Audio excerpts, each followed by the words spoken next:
This time Wednesday, Kenya will have found out if her dreams to occupy a non-permanent seat at the UN Security Council are valid.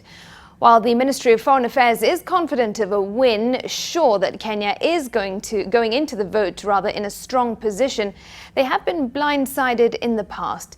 The race for the leadership of the African Union Commission in 2017 left a bitter taste in the mouth of President Uhuru Kenyatta's administration.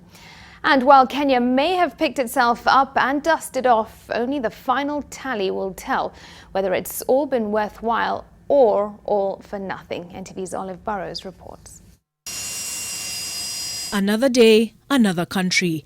This time, President Uhuru Kenyatta was in Sudan's capital Khartoum on Saturday to witness the signing of a power-sharing deal between the nation's military council and main opposition coalition. A momentous occasion for which Kenya was front and center. The region and the international community stands ready to render their full support in the path to reforms, peace and development. The ceremony also provided a brief opening on a closing window for President Kenyatta to do some last-minute schmoozing in the advancement of Kenya's ambition to occupy a seat on the UN Security Council.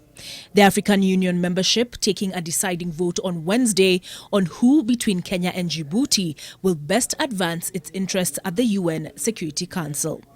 Kenya's Ministry of Foreign Affairs has exuded confidence that Kenya has every expectation of winning the AU's backing after securing 33 of 49 votes in the first round on August the 5th.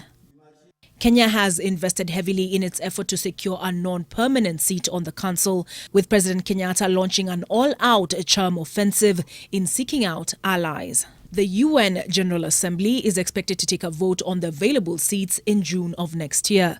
But before Kenya can set its eyes on New York, her eyes are firmly trained on Addis Ababa in the hope that her neighbors and friends on the continent can be trusted not to break her heart, as they did when Kenya's spirited campaign for the AU chairmanship came to naught. Olive Burrows, NTV.